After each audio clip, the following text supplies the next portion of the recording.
আমরা পাপের মাধ্যমে মূলত কার প্রতি জুলুম করি?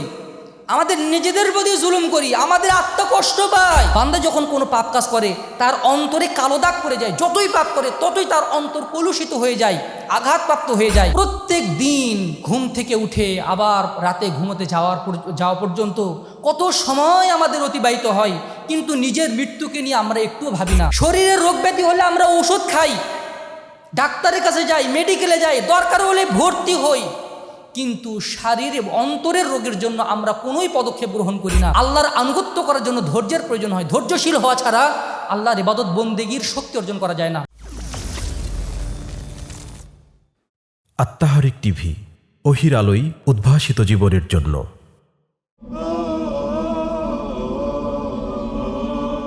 আসসালামু আলাইকুম ওয়া রাহমাতুল্লাহি ওয়া বারাকাতুহু। আলহামদুলিল্লাহি রাব্বিল আলামিন ওয়াল আকিবাতু লিল মুত্তাকিন ওয়া লা উদওয়ানা ইল্লা আলাল যালিমিন والصلاة والسلام على أشرف الأنبياء والمرسلين نبينا محمد وعلى آله وصحبه أجمعين ومن تبعهم بإحسان إلى يوم الدين وبعد. فأعوذ بالله من الشيطان الرجيم. يوم نقول لجهنم هل امتلأت وتقول هل من مزيد وأزلفت الجنة للمتقين غير بعيد هذا ما توعدون لكل أواب حفيظ من خشي الرحمن بالغيب وجاء بقلب منيب ادخلوها بسلام ذلك يوم الخلود. وقال النبي الأمين صلى الله عليه وسلم عن أبي هريرة رضي الله عنه قال قال رسول الله صلى الله عليه وسلم قال الله تبارك وتعالى يا ابن آدم تفرغ لعبادتي أملأ صدرك غنى وأسد فقرك وإلا تفعل ملأت يدك شغلا ولم أسد فقرك رواه الترمذي. المركز الإسلامي السلفي নওদাপাড়া রাজশাহী কর্তৃক আয়োজিত মারকাজ মসজিদের এই সাপ্তাহিক তালিমি বৈঠকে যে রব্বুল আলামিন আমাদেরকে একত্রিত হওয়ার তৌফিক দানে ধন্য করলেন, সেই রব্বুল ইজ্জাতের শুকরিয়া জ্ঞাপন করছি। সকলে অন্তঃস্থল থেকে বলি আলহামদুলিল্লাহ। দরুদ এবং শান্তির ধারা বর্ষিত হোক সেই মহান রাসূলের প্রতি, যার আদর্শের সৌরভে নিজেদের জীবনকে সুরভিত করার জন্য আজকের এই ওহির জ্ঞানীর ফুল বাগানে আমরা সমবেত হতে পেরেছি। যেই রাসূলের আদর্শই চূড়ান্ত আদর্শ, যার আদর্শের সোপান পেরিয়ে দুনিয়াতে শান্তি এবং পরকালে মুক্তি লাভ করা সম্ভব হয়, সেই মহান রাসূলের প্রতি ভক্তির সহকারে দরুদ পাঠ করি সাল্লাল্লাহু আলাইহি ওয়াসাল্লাম। সম্মানিত উপস্থিতি, সম্মানিত শিক্ষক মণ্ডলী এবং আমাদের মাদ্রাসার সম্মানিত এবং স্নেহের ছাত্ররা, আমি আজকে আপনাদের সামনে যে বিষয় নিয়ে আলোচনা করব সেটা হচ্ছে আল ইনাবাতু ইলাল্লাহ, আল্লাহমুখী হওয়ার অনুপম সাধনা। গত জুমাতে আশুরা সম্পর্কে বিস্তারিত আলোচনা হয়েছে, সেজন্য আশুরা সম্পর্কে আলোচনা করলে অনেক কথাই রিপিট হতে পারে। সেজন্য আমরা আল্লাহমুখী হওয়ার উপায় সম্পর্কে সংক্ষিপ্ত কিছু কথা বলার চেষ্টা করব। ওমা তৌফিকি ইল্লা বিল্লাহ আলাইহি তাওয়াক্কালতু ওয়া ইলাইহি উনীব। সম্মানিত উপস্থিতি, আল ইনাবাহ মানে কি? আল ইনাবা শব্দের অর্থ হচ্ছে আর রুজু। আল ইনাবাতু ইলাল্লাহ আই আর রুজু ইলাল্লাহ। ইনাবা শব্দের অর্থ হচ্ছে ফিরে আসা, প্রত্যাবর্তন করা। ফিরে আসা, প্রত্যাবর্তন করা। আর ইমাম ইবনুল কাইয়িম জাওজিয়া রাহিমাহুল্লাহ তার বিশ্বনন্দিত কিতাব মাদারিজুস সালিকিনের মধ্যে বলেছেন, আল ইনাবাতু হুয়াল ইসরাউ ইলা মারদাতিল্লাহি মা'আর রুজুই ইলাইহি ফি কুল্লি ওয়াক্তিন ওয়া ইখলাসুল আমালি বিহি লাহু। ইনাবা হচ্ছে সকল সময় আল্লাহর অভিমুখী হয়ে তার সন্তুষ্টির দিকে ধাবমান থাকা, ছুটে চলা। কিসের মাধ্যমে? ইখলাসুল আমালি লাহু, তার জন্য একনিষ্ঠভাবে আমল সম্পাদনের মাধ্যমে। একনিষ্ঠভাবে আমল সম্পাদনের মাধ্যমে সদা সর্বদা আল্লাহর অভিমুখী থাকা, আল্লাহর দিকে মনে প্রাণে হিজরত করতে থাকার নাম হচ্ছে ইনাবা। সাহেবে আউনুল মাবুদ শরফুল হক আজিমাবাদী রাহিমাহুল্লাহ তিনি বলছেন, আল ইনাবাতু হুয়ার রুজুউ ইলাল্লাহি বিত্তাওবাতি। ইনাবা শব্দের অর্থ হচ্ছে, আল্লাহমুখী হওয়ার অর্থ হচ্ছে পাপ করার পরে তাওবার মাধ্যমে আল্লাহর দিকে ফিরে আসা। আবার কেউ কেউ বলছেন ইনাবা শব্দের অর্থ হচ্ছে, ইনাবা শব্দের অর্থ হচ্ছে আর রুজুউ মিনাল কুল্লি ইলা মান লাহুল কুল্লু। সব কিছু থেকে মুখ ফিরিয়ে যার সব কিছু আছে তার দিকে ফিরে আসা। কার সব কিছু আছে? আল্লাহর। দুনিয়ার সব কিছু থেকে মুখ ফিরিয়ে যার সব কিছু আছে তার দিকে ফিরে আসার নাম হচ্ছে ইনাবা। কোনো কোনো উলামায়ে কেরাম বলছেন ইনাবা শব্দের অর্থ হচ্ছে ইখরাজুল কলবি মিন যুলুমাতিশ শাহওয়াতি ওয়াশ শুবহাতি ইলা নূরি ইবাদাতিল্লাহি তাআলা। ইনাবা হচ্ছে অন্তরকে সংশয় এবং প্রবৃত্তি পরায়ণতার অন্ধকার থেকে আল্লাহর ইবাদতের নূরের দিকে বের করে আনার নাম হচ্ছে ইনাবা। মোট কথা হচ্ছে ইনাবা হচ্ছে মানুষের হৃদয়ের পদক্ষেপ, যেই পদক্ষেপের মাধ্যমে সে সদা আল্লাহর অভিমুখী হয়, আল্লাহর অভিমুখী থাকে। যেমন ইমাম ইবনুল কাইয়িম জাওজিয়া রাহিমাহুল্লাহ বলছেন, মানুষের শরীর যেমন ইবাদত করতে থাকে, অনুরূপভাবে মানুষের অন্তর যখন মুনিব হয় অর্থাৎ আল্লাহর অভিমুখী হয়ে যায়, তখন তার অন্তর ইতিকাফরত অবস্থায় থাকে। মানুষের অন্তরও ইতিকাফ করে। ইতিকাফ শব্দের অর্থ কি? ইতিকাফ মানে কি?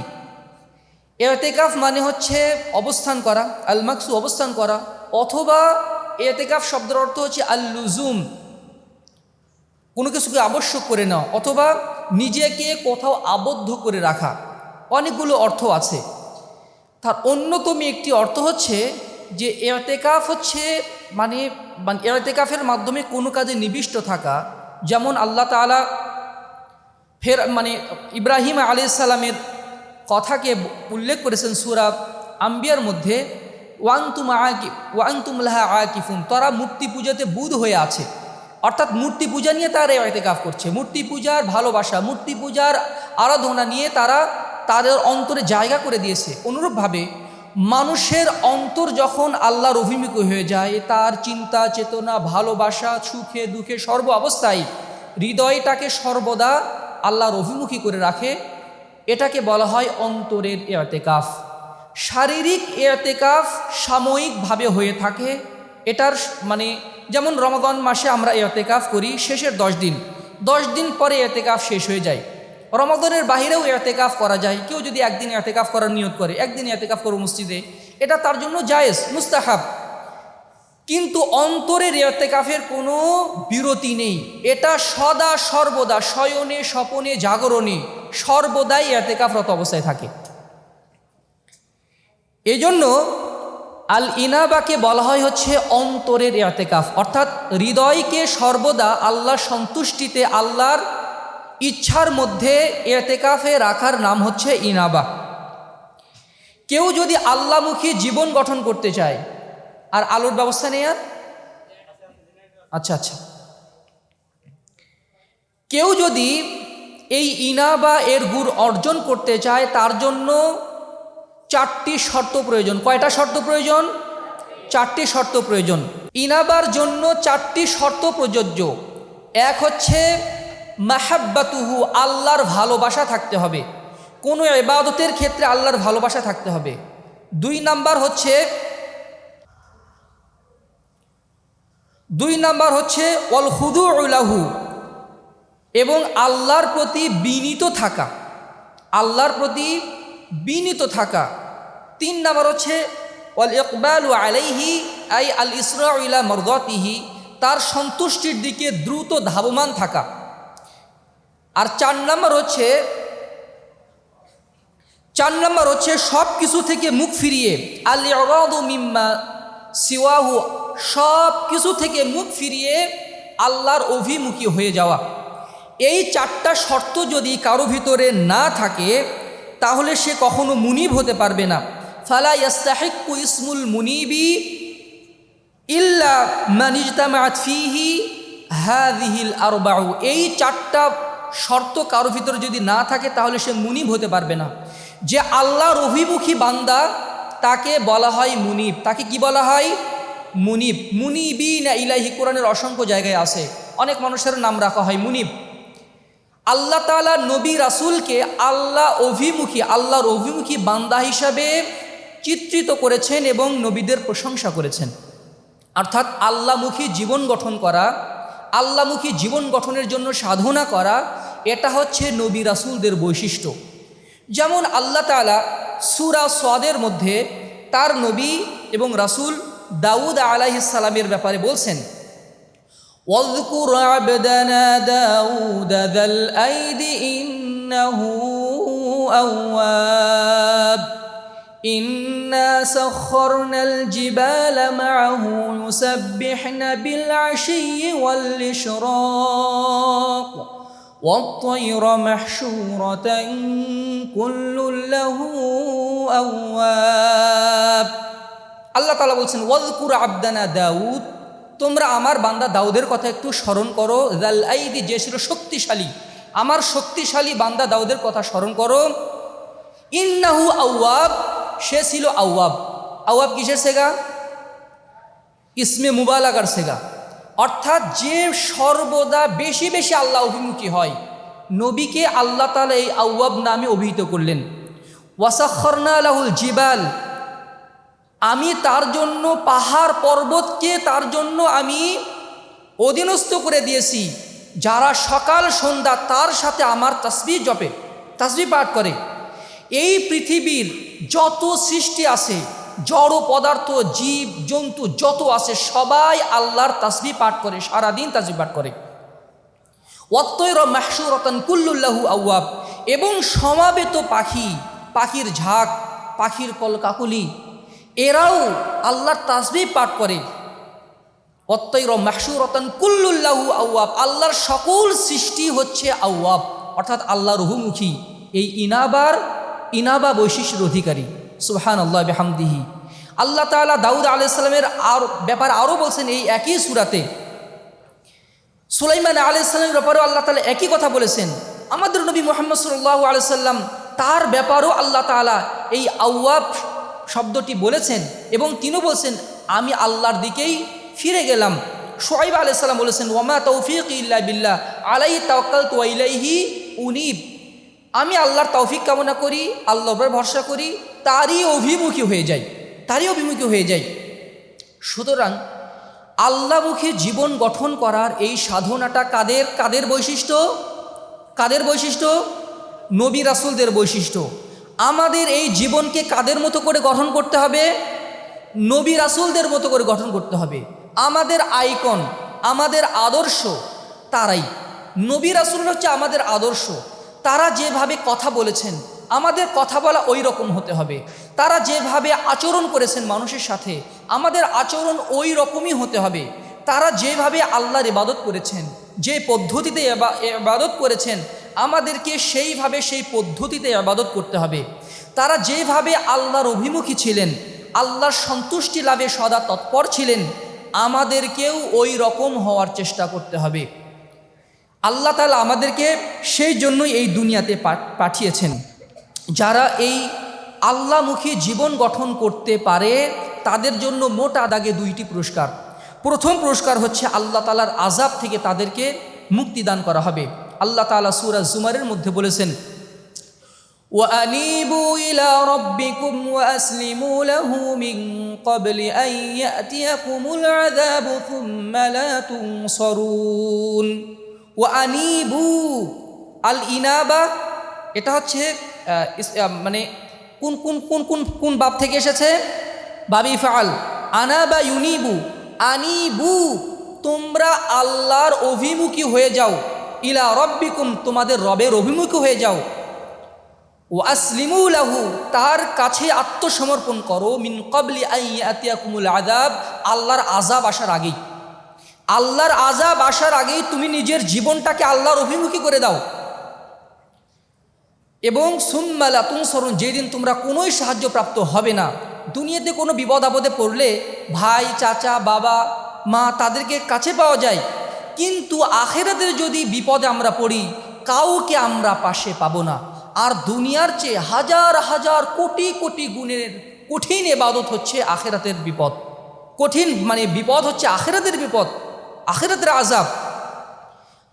ইনাবা অর্থাৎ আল্লাহ অভিমুখী যারা জীবন গঠন করে, সে ছোট হোক, সে কিশোর হোক, সে যুবক হোক, যে কোনো মুহূর্তে আমাকে আল্লাহর পথে পাড়ি জমাতে হবে, যে কোনো মুহূর্তে আমাকে মারা যেতে হবে, আমাকে কবরে যেতে হবে। সুতরাং কবরে যাওয়ার আগেই জীবনটাকে আল্লাহ অভিমুখী করতে হবে। এই আল্লাহ অভিমুখী জীবন গঠনের জন্য তোমাকে যে হেঁটে হেঁটে আল্লাহর দিকে যেতে হবে এমনটা নাও হতে পারে।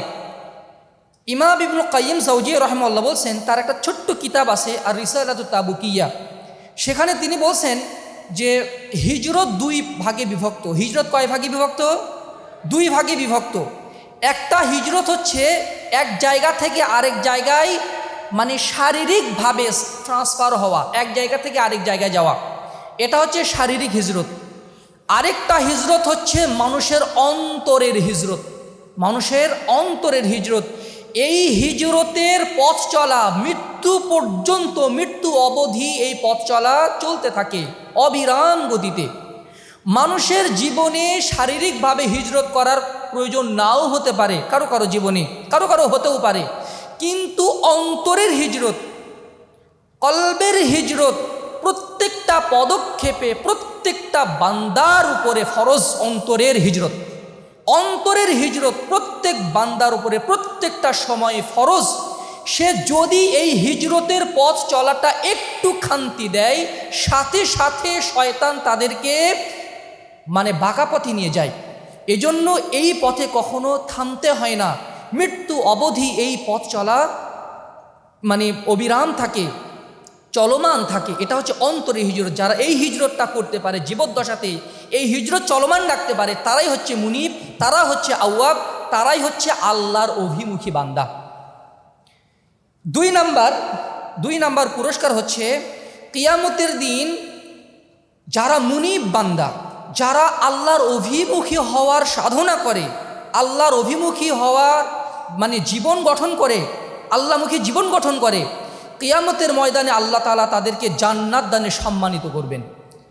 শুধু জান্নাত দিবেন এমনটা না, তাদের এত সম্মান যে জান্নাতকে তাদের কাছে টেনে নিয়ে আসবেন যেন তারা সহজে জান্নাতে যেতে পারে।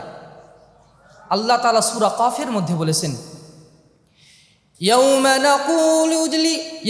نقول لجهنم هل امتلأت وتقول هل من مزيد وأزلفت الجنة للمتقين غير بعيد هذا ما توعدون لكل أواب حفيظ من خشي الرحمن بالغيب وجاء بقلب منيب ادخلوها بسلام ذلك يوم الخلود سبحان الله بحمده।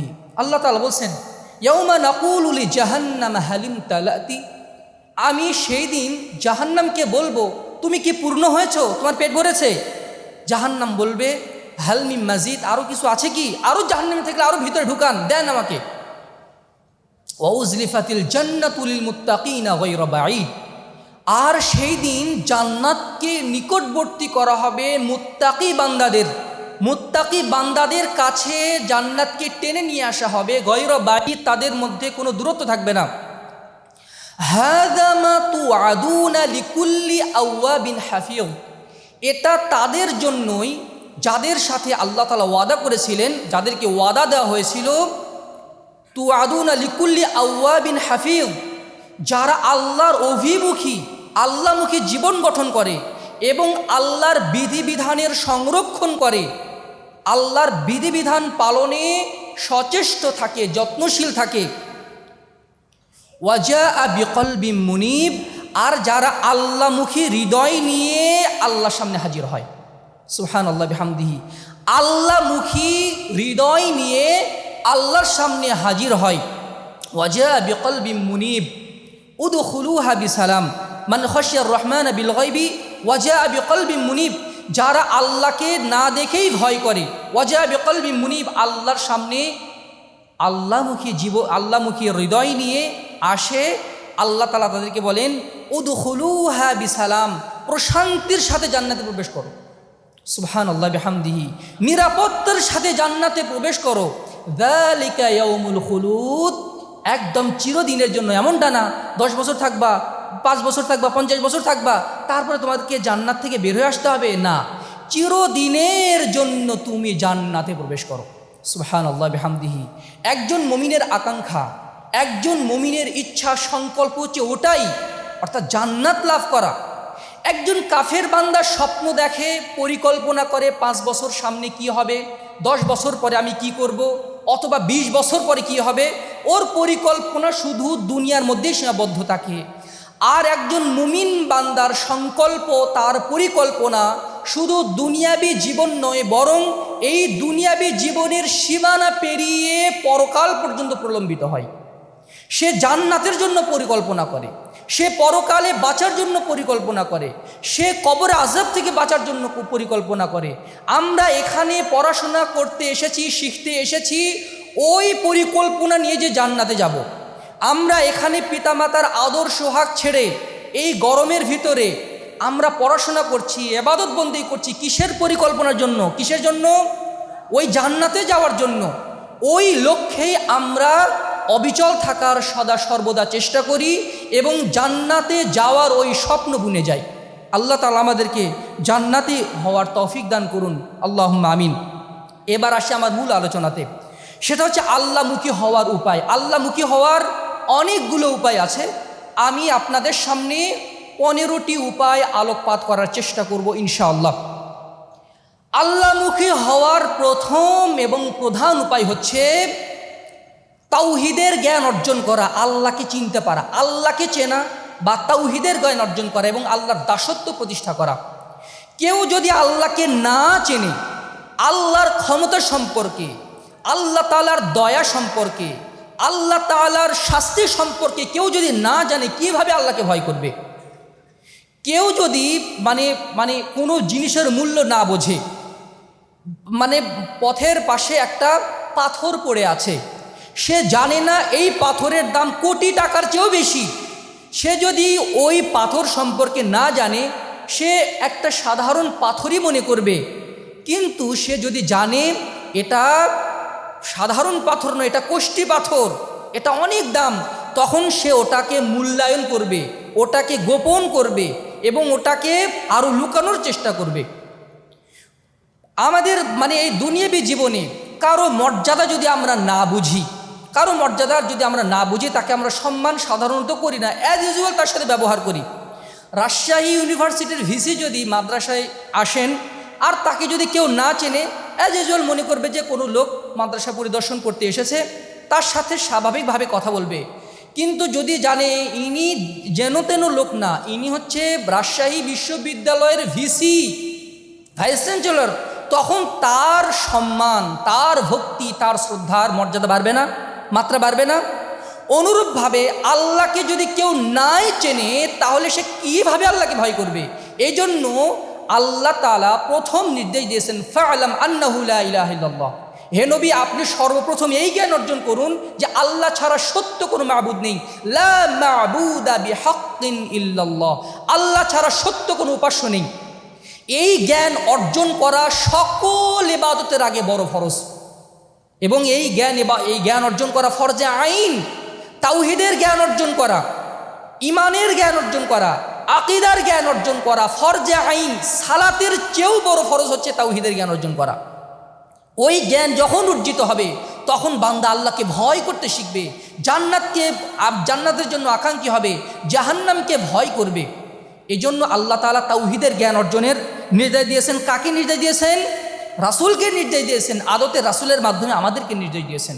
ওয়ামা খালাকতুল জিন্না ওয়াল ইনসা ইল্লা লিয়াবুদুন, সূরা জারিয়াতের 56 নম্বর আয়াতে আল্লাহ তাআলা বলেন, আমি মানুষ এবং জিনকে সৃষ্টি করেছি এই জন্যই যে তারা আমার ইবাদত করবে। লিয়াবুদুন আই লিয়াবুদুনানি ইয়ানি লিওয়াহিদুনানি, তারা আমার ওয়াহদানিয়ত, তারা আমার তাওহীদকে বাস্তবায়ন করবে, নির্ভেজাল তাওহীদের প্রচার এবং প্রতিষ্ঠা করবে।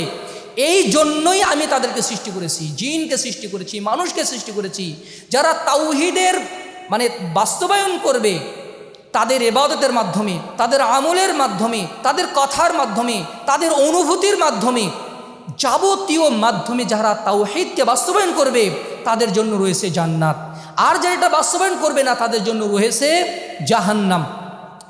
আল্লাহ তাআলা বলছেন এই জন্য আল্লাহর দাসত্ব করা, শুধু তাওহীদের জ্ঞান অর্জন যদি কেউ হক সঠিকভাবে আদায় করে তখন সে আল্লাহর ইবাদত করবে। আল্লাহ তাআলা বলছেন ওয়ামা কদারুল্লাহ হাক্কা কদরি, তারা তো আল্লাহর সম্মান বুঝতেই পারেনি। আল্লাহর সম্মান যে কি জিনিস এটা তো তারা পরিমাপই করতে পারেনি, আল্লাহর সম্মান তার উপলব্ধি করতে পারেনি। ওয়ামা কদারুল্লাহ হাক্কা কদরি ওয়াল আরদু জামিআন কবদতুহু ইয়াওমাল কিয়ামাতি ওয়াস সামাওয়াতু মাতউইয়াতুন বিয়ামিনি সুবহানাহু ওয়া তাআলা আম্মা ইউশরিকুন। সূরা জুমারের মধ্যে আল্লাহ তাআলা বলেন তারা আল্লাহর মর্যাদা সম্পর্কে জানতে পারেনি। সেই দিন ওয়াস সামাওয়াতু মাতউইয়াতুন বিয়ামিনি, আল্লাহ তাআলা জমিনকে তার মুঠোর ভিতরে পুরে ফেলবেন। ওয়াস সামাওয়াতু মাতউইয়াতুন বিয়ামিনি, আর আকাশ, সপ্ত আকাশ ভাঁজ করে তিনি তার ডান হাতে ভাঁজ করে ফেলবেন। সুবহানাহু ওয়া তাআলা আম্মা ইউশরিকুন, তোমরা যার সাথে আল্লাহকে শরীক করো সেগুলো থেকে আল্লাহ তাআলা মুক্ত। এজন্য ফেরেশতারা আল্লাহকে এত ভয় করতেন, এত ভয় করতেন, এত ভয় করতেন, যখনই আল্লাহ তাআলা কোনো নির্দেশ দিতেন তারা ভয়ে বেহুশ হয়ে যাওয়ার পর্যায়ে চলে যেত। সহিহুল বুখারীতে হাদিস এসেছে যে ফেরেশতারা পাখা ঝাপটাতে থাকতো এবং তারা বেহুশ হয়ে যাওয়ার মতো হয়ে যেত আল্লাহ যখন কোনো নির্দেশ দিতেন তাদেরকে। এবং তারা পরে বলতো আমাদের রব কি বললেন, আমাদের রব আমাদেরকে কি নির্দেশ দিলেন। অথচ আল্লাহ তাআলার নির্দেশ আমরা হর হামেশা লঙ্ঘন করছি। 5 ওয়াক্ত সালাত আমরা ডিনাই করছি, আমরা হারাম দেখছি, হারাম বলছি, হারাম কাজ করছি, আল্লাহর নির্দেশকে পদে পদে লঙ্ঘন করছি। আল্লাহর নির্দেশকে আদম আলাইহিস সালাম মাত্র একটা নির্দেশ অমান্য করার কারণে তিনি জান্নাত থেকে বের হয়ে আসতে বাধ্য হয়েছিলেন। একটা নির্দেশ অমান্য করার কারণে ইবলিস চিরদিনের জন্য অভিশপ্ত হয়েছিল। আর আমরা যে নিত্যদিন আল্লাহর অবাধ্যতা করছি আমাদের অবস্থার কেমন হবে। এই জন্য আল্লাহ তাআলা বলছেন ইয়াবনা আদম, হে আদম সন্তান, তাফাররাক লিইবাদাতি, আমার ইবাদতের জন্য একটু সময় বের করে নাও। হে আদম সন্তান, আমার ইবাদতের জন্য একটু সময় বের করে নাও। আমলা সদরকা গিনান, আমি তোমার অন্তরকে ধনী করে দেব, আমি তোমার অন্তরকে ধনী করে দিব। ওয়াসুদ্দা ফাকরাক, আমি তোমার দারিদ্রতা চিরদিনের জন্য বন্ধ করে দিব। ওয়াইল্লা তাফআল, তুমি যদি আমার ইবাদতের জন্য সময় বের না করো, মালা তুই দেখা শুগলান, আমি তোমার 2 হাতকে এত ব্যস্ততা দিয়ে ভরে দিব। ওয়ালা মাসুদ্দা ফাকরাক, তোমার অভাবও আমি কখনো পূর্ণ করব না, অভাবও কখনো পূর্ণ করব না। আমাদের ইবাদতের ক্ষেত্রে এটা লক্ষ্য রাখতে হবে, অনুভূতি নিয়ে যেন ওই ইবাদত হয়। ওই 4টি শর্ত, আল্লাহর ভালোবাসা, আল্লাহর প্রতি বিনীত হওয়া, তার সন্তুষ্টির দিকে ধাবমান থাকা এবং সকল কিছু থেকে মুখ ফিরিয়ে আল্লাহর অভিমুখী হওয়া, এই 4টি বৈশিষ্ট্য যেন আমাদের ইবাদতের মধ্যে থাকে।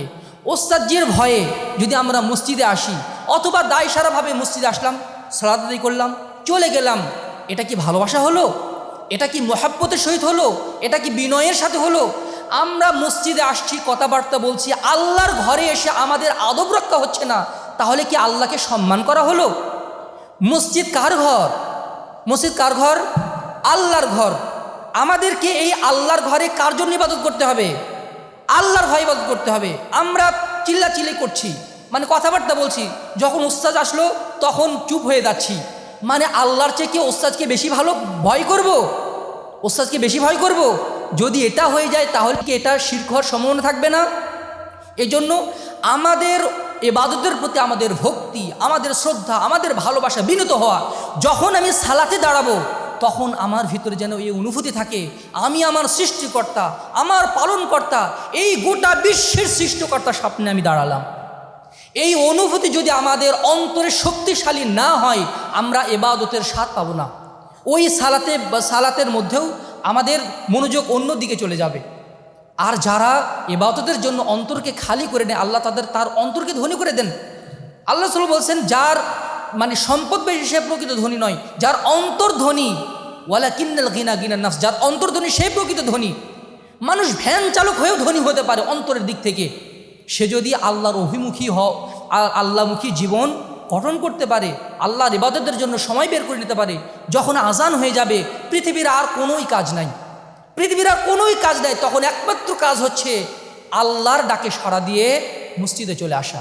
যখন মুয়াজ্জিন বলে আল্লাহু আকবার, আল্লাহু আকবার, আল্লাহর তাকবীর ধ্বনিত হয়, আমাদের কর্ণকুহরে ওই ধ্বনি পৌঁছে যায়, শয়তান মানে দূরে সরে যায়।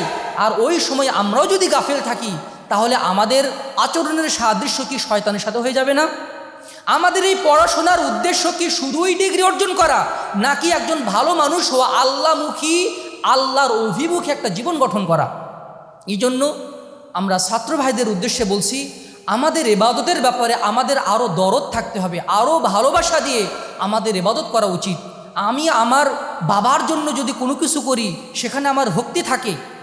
আমার আল্লাহর জন্য, যিনি আমার বাবারও সৃষ্টিকর্তা, মনে করো তোমার বাবা মারা গেছে, তোমার বাবা যদি মারা যান, তোমার বাবার একটা শার্ট, একটা পাঞ্জাবি অথবা একটা স্যান্ডেল, তখন ওটাকে কত মায়া লাগে। মা যদি মারা যায়, মায়ের ওই চাদরটা কত মায়া লাগে, মা আমার এই চাদরটা পরতো, আমার বাবা এই বিছানায় শুতেন, আমার বাবা এই মানে চশমা পরিধান করতেন। ওই ভালোবাসাতে আমাদের চোখ দিয়ে অশ্রু প্রবাহিত হয়। অথচ বাবা আমাকে জন্ম দিয়ে, মানে আল্লাহর নির্দেশক্রমে তার মাধ্যমে আমরা এই পৃথিবীতে এসেছি, তাদের প্রতি আমাদের যতটুকু ভালোবাসা হওয়া উচিত তার চেয়েও বেশি ভালোবাসা হওয়া উচিত কার জন্য?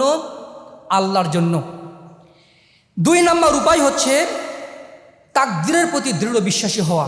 রাসূল সাল্লাল্লাহু আলাইহি ওয়াসাল্লাম বলছেন, এই হাদিসটি এসেছে সহিহ মুসলিমে, কাতাবাল্লাহু মাকাদিরুল খালাইকি ক্বাবলা ইয়াখলুকাস সামাওয়াতি ওয়াল আরদ বি50 আলফা সানা। এই আকাশ জমিন সৃষ্টির 50,000 বছর পূর্বে আল্লাহ তাআলা কুল কায়নাতের তাকদীর লিপিবদ্ধ করেছেন।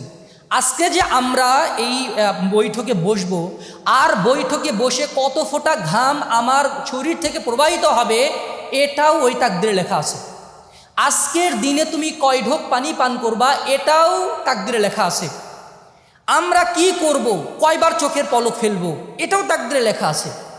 এই বিশ্বাসটা কোনো বান্দার ভিতরে যত শক্তিশালী হবে, সে তত বেশি আল্লাহর অভিমুখ হতে পারবে। একজন তাকদীরের প্রতি বিশ্বাসী ছাত্র এবং তাকদীরের প্রতি অবিশ্বাসী ছাত্রের মধ্যে পার্থক্য হচ্ছে, তাকদীরের প্রতি অবিশ্বাসী ছাত্র সে পরীক্ষায় ফেল করার পরে হা হুতাশ করবে, হায় আমার কি হয়ে গেল, আমার সর্বনাশ হয়ে গেল। এই যে কিছুদিন আগে এসএসসি এইচএসসি পরীক্ষা চলছে না, আলিম পরীক্ষা চলছে, এক ছেলে পরীক্ষা ভালো হয়নি এই জন্য সুইসাইড করেছে, আত্মহত্যা করেছে। নাউজুবিল্লাহ। এই ছেলেটা যদি তাকদীর সম্পর্কে ধারণা থাকতো, সে কখনো সুইসাইড করতো? তাকদীরের প্রতি বিশ্বাসী ছাত্র মনে করে, আমার যদি রেজাল্ট খারাপ হয়, আমি আমার সাধ্য অনুযায়ী চেষ্টা করেছি, সাধ্য অনুযায়ী চেষ্টা করার পরে যে ফলাফলটা আসে এটাই হচ্ছে তাকদীর। আমি আমার সাধ্য অনুযায়ী চেষ্টা করেছি, এটাই হচ্ছে আমার তাকদীর লিপিবদ্ধ ছিল। জীবনের দুঃখ কষ্টে, ঘাত প্রতিঘাতে, যে কোনো মুসিবতে, যে কোনো বিপদে, যে কোনো সুখে আমাদেরকে তাকদীরের প্রতি বিশ্বাসী হতে হবে। আমরা আমাদের জীবনে যা পাই এটা আমাদের পাওয়ারই ছিল, হারানোর ছিল না। যেটা আমরা পাই না ওটা আমাদের কখনোই পাওয়ার ছিল না, যতই আমরা সেটার জন্য কান্নাকাটি করি না কেন। এজন্য তাকদিরে আমাদের যেটা আছে এটা আসবেই, আসতেই হবে, এটা তাকদিরে লিপিবদ্ধ করা আছে। আল্লাহ তাআলা বলছেন আকাশ জমিনে যা কিছু হয় সব কিছুই আমি লিপিবদ্ধ করে রেখেছি, আমি তাকদিরে লিপিবদ্ধ করে রেখেছি। এই জন্য তাকদিরের প্রতি আমাদের বিশ্বাস যখন মজবুত হয়, তখন যে কোনো বিপদ আসুক না কেন ওই বিপদকে মাসির মতো মনে হয়, ওই বিপদকে একদম ঠুনকো মনে হয়। এই দুনিয়াবী জীবনে আমার কুছ পরোয়া নাই, আমার জীবন আল্লাহর জন্য, আমার মরণ আল্লাহর জন্য, আমার সব কিছু হবে আল্লাহর জন্য। সুতরাং এই দুনিয়ার বালা মুসিবত থাকবেই, এর মধ্য দিয়েই আমার জীবন তরি আল্লাহর দিকেই নিয়ে যেতে হবে। 3 নাম্বার হচ্ছে পাপ থেকে তৌবা করা এবং ইস্তেগফার করা। পাপ থেকে তো আমাদের কেউ আসি যে তাদের কোনো পাপ নেই, আমরা সবাই পাপী, কুল্লু বানি আদম খাত্তা, প্রত্যেক আদম সন্তানই ভুলকারী, তার মধ্যে ভুল করার প্রবণতা আছে। ভুল করে বলেই সে মানুষ, তাছাড়া সে অমানুষ হয়ে যেত, মানে মানুষের ঊর্ধ্বে চলে যেত। নবী রাসূল ছাড়া এই পৃথিবীতে এমন কোনো মানুষ নেই যার কোনো ভুল নেই। আল্লাহ তাআলা বলছেন قل يا عبادي الذين اسرفوا على أنفسهم لا تقنطوا من رحمة الله إن الله يغفر الذنوب جميعا إنه هو الغفور الرحيم وأنيبوا إلى ربكم وأسلموا له من قبل أن يأتيكم العذاب। আল্লাহ তাআলা বলছেন কুল, হে নবী আপনি বলে দিন, হে আমার বান্দারা যারা নিজেদের আত্মার প্রতি জুলুম করেছো, আমরা পাপের মাধ্যমে মূলত কার প্রতি জুলুম করি? আমাদের নিজেদের প্রতি জুলুম করি, আমাদের আত্মা কষ্ট পায়। আমরা পাপের মাধ্যমে আমাদের নিজেদের আত্মার প্রতি জুলুম করি। যদি তোমার শরীরে এরকম করে চাকু দিয়ে খোঁচানো হয়, কষ্ট লাগবে না? এই জন্যই তো আমরা বলি রব্বানা যালামনা আনফুসানা, আল্লাহ গো আমি নিজের আত্মার প্রতি পাপের মাধ্যমে নিজেই জুলুম করে ফেলেছি, আমি নিজের প্রতি জুলুমকারী। এই জন্য আল্লাহ তাআলা বলছেন যারা নিজেদের প্রতি জুলুম করেছো, মানে পাপ কাজ করেছো, লা তাকনাতু মির রাহমাতিল্লাহ, আল্লাহর রহমত থেকে নিরাশ হয়েও না। ইন্নাহু আল গফুর রহিম, তোমরা যদি ক্ষমা চাও, তৌবা করো। তৌবা শব্দের অর্থ হচ্ছে ফিরে আসা, তৌবা শব্দের অর্থ ফিরে আসা। আর ইস্তেগফার মানে আল্লাহকে বলা আল্লাহ ক্ষমা করে দেন, আল্লাহ ক্ষমা করে দেন। আর তৌবা মানে হচ্ছে ওই পাপ কাজ থেকে ফিরে আসা। তোমরা যদি তৌবা থেকে ফিরে আসো, ক্ষমা চাও, আল্লাহ তাআলা গফুরুর রহিম, তিনি ক্ষমা করবেন।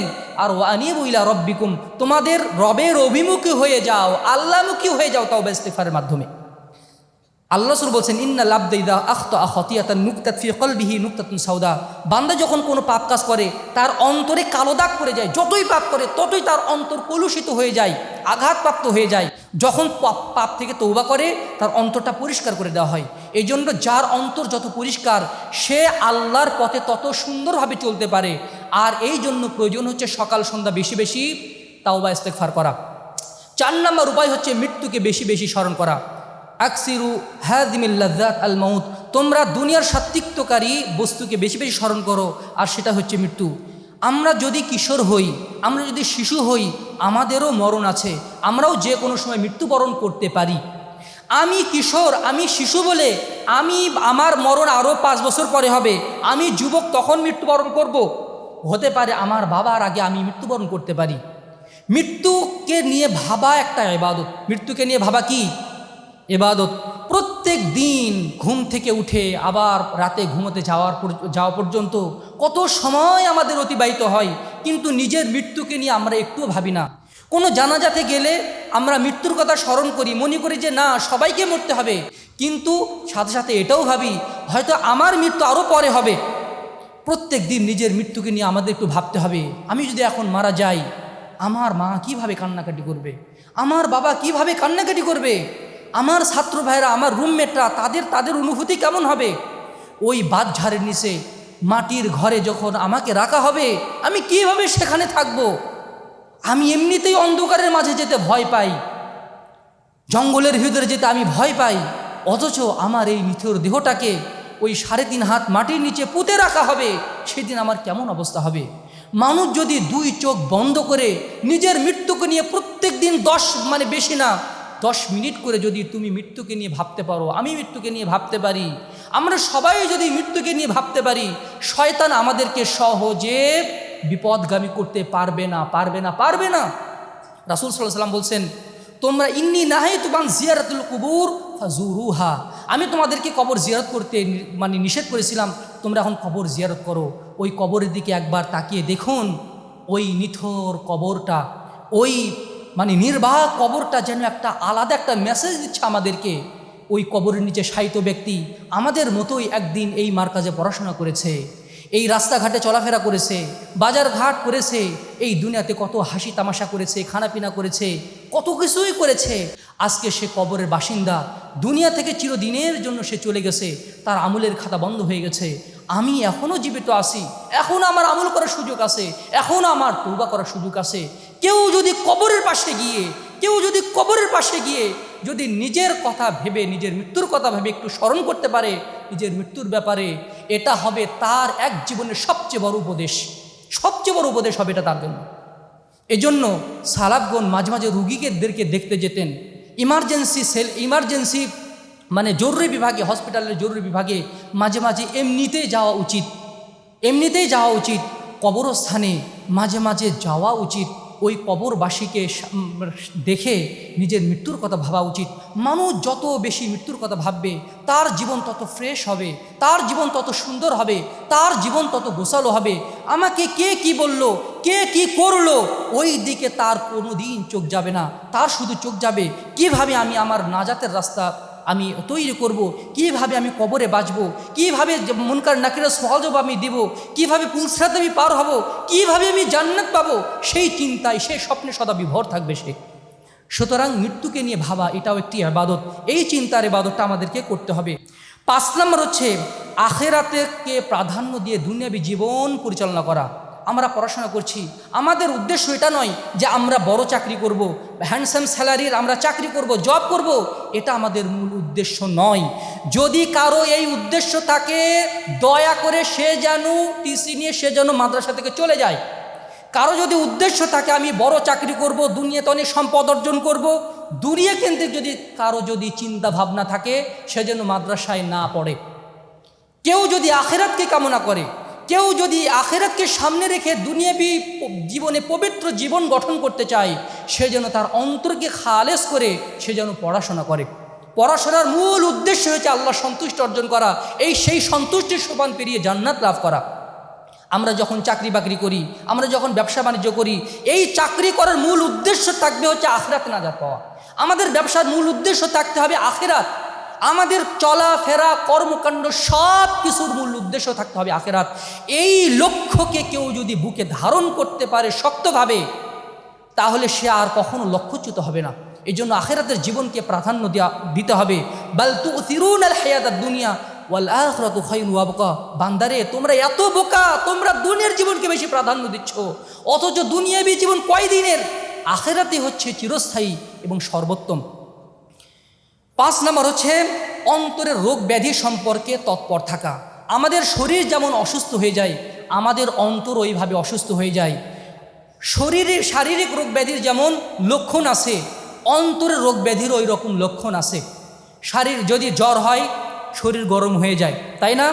তারপরে বুক ব্যথা করে, তারপরে কোমর ব্যথা করে, তারপরে আজকে একজন ভাইস প্রিন্সিপালের কাছে গেল যে কান দিয়ে পানি পড়ছে, এই জন্য তাকে ডাক্তারের কাছে যেতে হবে। তার একটা রোগ, এই রোগের জন্য সে ডাক্তারের কাছে যাবে। আমরা শারীরিক রোগ ব্যাধির জন্য ডাক্তারের কাছে যাই, কিন্তু আমাদের অন্তরের রোগ ব্যাধির জন্য আমরা কখনোই চিকিৎসার প্রয়োজন অনুভব করি না। শরীরের রোগ ব্যাধি হলে আমরা ওষুধ খাই, ডাক্তারের কাছে যাই, মেডিকেলে যাই, দরকার হলে ভর্তি হই, কিন্তু শারীরিক অন্তরের রোগের জন্য আমরা কোনোই পদক্ষেপ গ্রহণ করি না। যদি আমি দেখি আমি সালাতে নিয়মিত গাফিল, নিয়মিত আমি মাসবুক হয়ে যাচ্ছি, তাহলে আমার মনে রাখতে হবে আমি অন্তরের দিক থেকে অসুস্থ হয়ে গেছি। আমি কোরআন তেলাওয়াতে আমি আগ্রহ খুঁজে পাচ্ছি না, আমি আল্লাহর ইবাদতে আগ্রহ হারিয়ে ফেলেছি। আমাকে গান শুনতে বেশি মজা লাগে, আমাকে গীবত করতে আমাকে স্বাচ্ছন্দ্যবোধ মনে হয়, পাপ করতে আমার অন্তরে কোনো বাধে না। যদি কারো ভিতরে এই লক্ষণগুলো থাকে, তাকে মনে করে নিতে হবে সে মারাত্মক ক্যান্সারের চেয়েও ভয়াবহ রোগে আক্রান্ত হয়েছে, অন্তরের রোগে আক্রান্ত হয়েছে, তার আশু চিকিৎসা প্রয়োজন। এই জন্য তাওবা ইস্তিগফারের মাধ্যমে অন্তর রোগ ব্যাধির ব্যাপারে সদা সর্বদা তৎপর থাকতে হবে।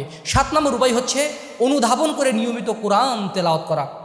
আল্লাহ তাআলা কোরআন নাজিল করেছেন শুধু তেলাওয়াতের জন্য না, অধিকাংশ আমরা তেলাওয়াত করি শুধু বরকত হাসিলের জন্য, প্রত্যেকটা হরফে হরফে 10টা নেকি। হ্যাঁ, অবশ্যই প্রত্যেকটা হরফে হরফে 10টি নেকি অর্জিত হয়, কিন্তু কোরআন শুধু পড়ে বরকত হাসিল করার, সোয়াব লাভ করার উদ্দেশ্যে কোরআন নাজিল হয়নি, বরং কোরআনের বিধান অনুযায়ী নিজেদের সার্বিক জীবন গঠন করার জন্য কোরআন নাজিল হয়েছে।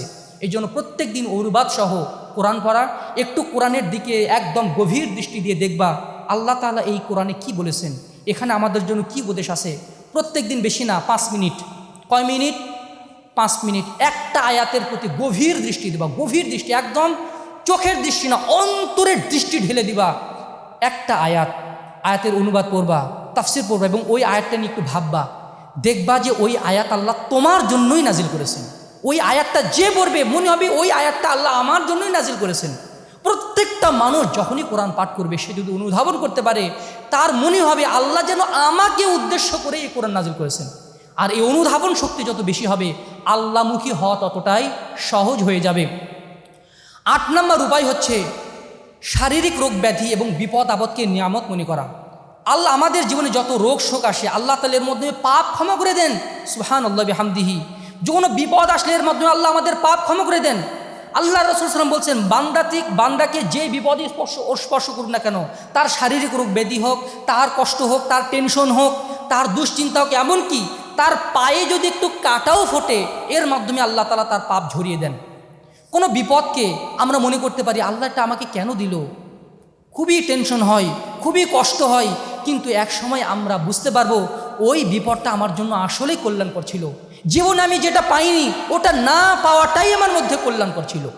রাসূল সাল্লাম বলছেন, আল্লাহ তাআলা বলেন, বান্দা যখন রোগাক্রান্ত হয়, সে যদি আল্লাহর প্রশংসা করে, ফাহামিদানি আলা মা ইবতালাইতুহু, আমি তাকে রোগ দিলাম, আর সে বলে যে আল্লাহ আমাকে কল্যাণের জন্যই রোগ দিয়েছে, চিকিৎসাও করে আর এটাকে অকল্যাণ মনে করে না, আল্লাহ তাআলা বলছেন, রাজাআকা ইয়াউমিন ওয়ালাদাতহু উম্মুহু, সে সদ্য ভূমিষ্ঠ শিশুর মতো নিষ্পাপ হয়ে যায়। এটা কি চারটিখানি কথা? এই জন্য রাসূল সাল্লাল্লাহু আলাইহি ওয়াসাল্লাম বলছেন, তোমরা টাকা পয়সা লাভ করলে যেভাবে খুশি হও, পূর্ববর্তী নেককার লোকেরা তাদের জীবনে বিপদ আপদ আসলে ওই রকম খুশি হতেন যে আল্লাহ তাআলা আমাকে এই বিপদটা দিয়েছেন, না জানি এর মধ্যে আমার দুনিয়া এবং আখিরাতের কি কল্যাণ আছে। এই জন্য যারা দুনিয়াবি বিপদ আপদ রোগ শোককে আল্লাহর নিয়ামত হিসেবে গ্রহণ করতে পারে, তারাই আসলে মুনিব, তারাই আসলে আওয়াব, তাদের জীবনই হচ্ছে আল্লাহমুখী। সুবহানাল্লাহি বিহামদিহি ও সুবহানাল্লাহিল আযীম। 9 নম্বর উপায় হচ্ছে নিজেকে ধৈর্যের বর্মে আচ্ছাদিত করা। যে কোনো কেউ কটু কথা বলুক, কেউ আমাকে কষ্ট দেখ, অথবা পাপ করতে মন চাচ্ছে, পাপের একটা সুযোগ আছে, ওই সময় নিজের অন্তরকে কঠিনভাবে শক্তভাবে আবদ্ধ করে রাখা, আটকে রাখা, এটার নাম হচ্ছে ধৈর্য। যেমন মনে করো যে আমরা যখন সিয়াম রাখি, মনে করে এখন এদের কয়েকদিন পরে আশুরার সিয়াম আমরা রাখবো, এই আশুরার সিয়াম যখন আমরা রাখবো, গরমের ভিতরে কষ্ট হবে, খেতে মন চাবে, কিন্তু তুমি এই না খাওয়াটাকে কখনোই তুমি অকল্যাণকর মনে করবা না। কারণ যদি ক্ষুধা লাগে, মনে হবে যে একটু পরে তো খেতেই পাবো।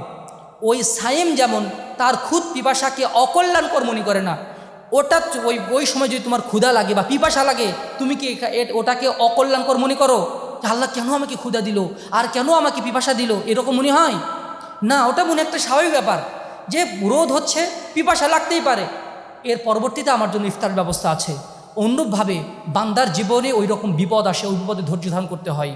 আল্লাহর আনুগত্য করার জন্য ধৈর্যের প্রয়োজন হয়। ধৈর্যশীল হওয়া ছাড়া আল্লাহর ইবাদত বন্দেগীর শক্তি অর্জন করা যায় না, অন্যভাবে পাপ থেকে বিরত থাকার শক্তি অর্জন করা যায় না ধৈর্য শক্তি ছাড়া। এই জন্য নিজেকে সদা সর্বদা ধৈর্যের বর্মে আচ্ছাদিত করতে রাখতে হবে।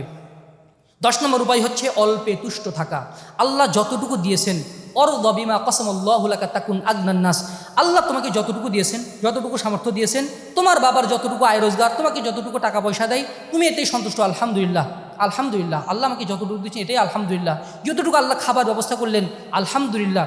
জীবনের সর্বক্ষেত্রে এই অল্পে তুষ্টির গুণ মানুষের অন্তরে একটা প্রশান্তির ফুল ফোটায়, যেটা তাকে দুনিয়াতেও মানে তাকে শান্তি দান করে, পরকালেও তার জন্য শান্তির সুব্যবস্থা আছে। 11 নম্বর উপায় হচ্ছে আত্মসমালোচনা করা। প্রত্যেক দিন ঘুমোতে যাওয়ার আগে চোখটা বুঝে একটু আত্মসমালোচনা করা। আজকে আমি কি পাপ করলাম, আমার মাধ্যমে কি কোনো পাপ কাজ হয়ে গেল? আজকের 5 ওয়াক্ত সালাত কি আমি একদম তাকবীরে তাহরিমা সহ কি আদায় করতে পারলাম? আজকে কি আমার মাধ্যমে কোনো ফায়সা কথা বের হয়ে গেছে?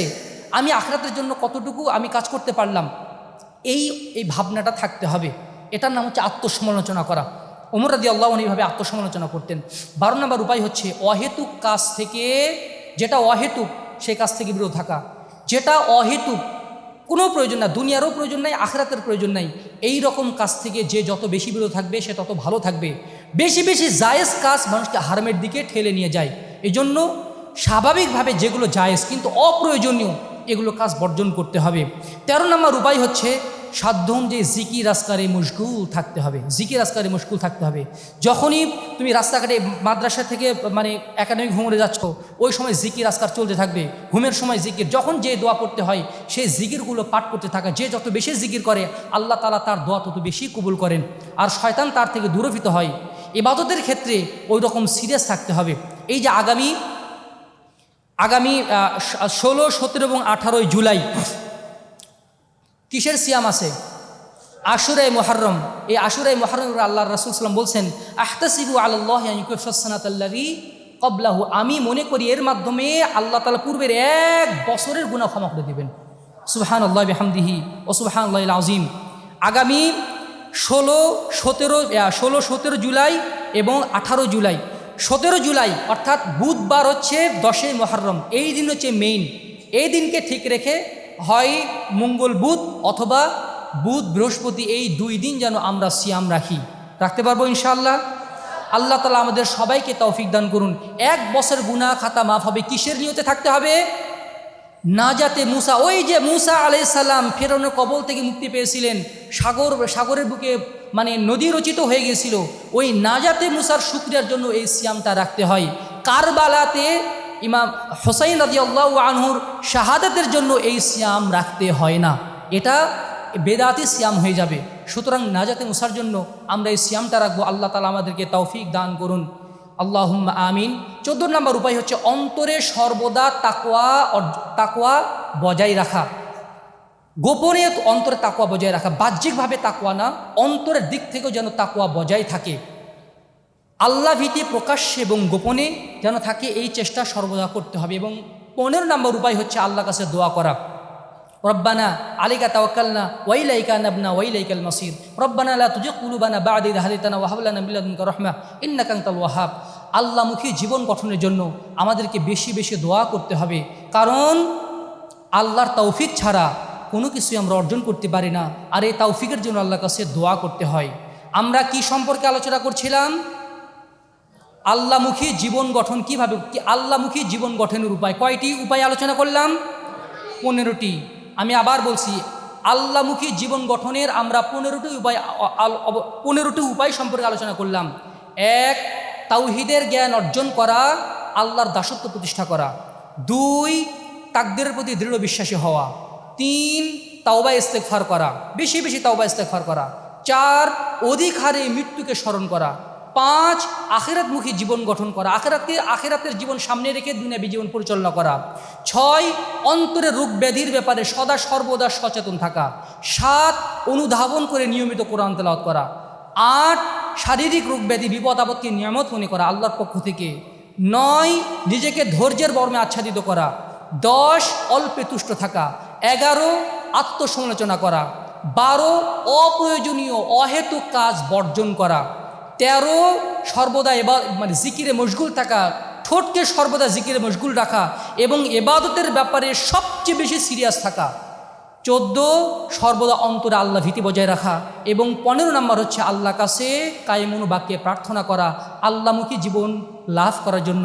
আল্লাহ তাআলা আমাদেরকে এই 15টি উপায় অবলম্বনের মাধ্যমে আমাদের সবাইকে আল্লাহমুখী জীবন গঠন করার, মুনিব হওয়ার, আওয়াব হওয়ার তৌফিক দান করুন। আল্লাহুম্মা আমিন। ওয়া আখিরু দাওয়ানা আলহামদুলিল্লাহি রাব্বিল আলামিন। আসসালামু আলাইকুম ওয়া রাহমাতুল্লাহি ওয়া বারাকাতুহু।